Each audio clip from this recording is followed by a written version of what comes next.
Yeah, so my favorite flip to do is when I'm using someone else's money. So I would use like a hard money loan first, and then there's called like the gap funding, basically the money that is needed to pay the down payment. So I like to use a private lender, an individual, to make up that difference.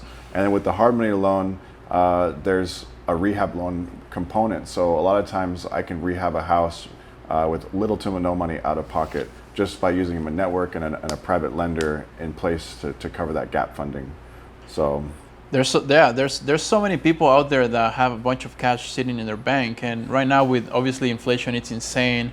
And on top of that, the bank only gives you like a 0.001% return on your money. So on every single day that is going by, your money is losing value. So that's an easy way to go to your friends and family and be like, hey, I got this deal going on. Obviously, you have to show them the numbers. Obviously, you have to guarantee them that their money is going to be secure, and then you can pay them 8%, 10%, 12%. The S&P 500 average is like, I think like 8% or something. So, but it's like this. So with real estate, it's secured by an asset. It's secured by real estate. So it's a very easy way to pitch it if you know what you're doing, and you can find like endless amount of money out there. Yeah, I always say there's more money than deals out there. So if you find a good deal, there's lots of money out there to fund that deal. And yeah, most of the time, like you said, you pay somewhere between 8 and 12%.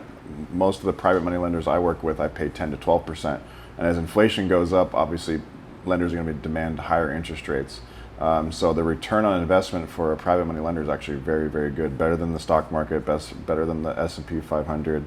So they, other than investing in real estate themselves, they almost can't get a better return than that. So another way to use other people's money in financing real estate deals would be seller finance or sub-2 financing, where you're either assuming the seller's existing loan on the property, or if they own that property free and clear, they step in as the lender and create the note for you and basically finance that deal.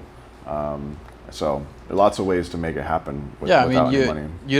You don't necessarily have to buy investment properties. Like if you're interested in first buying your home, but you can't find any money anywhere or you can't qualify, it's an easy way. Seller finance, it's an easy way for the owner of the property to carry that loan balance or that note, and you don't have to come up with all that money. So yeah, a lot of times with seller finance, you can negotiate super low money down, sometimes no money down type deals, because the seller is demanding a certain price, and a lot of times we say, well, we can only pay that price if you do this, if they do this is carrying the note for us, so we don't have to put any money down.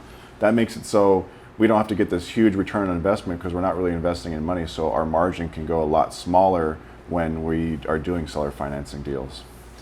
If you have any questions about any of these types of financing, private money, hard money, seller financing, let us know in the comments, and thank you for following us. If you guys got any value from this video, make sure you subscribe.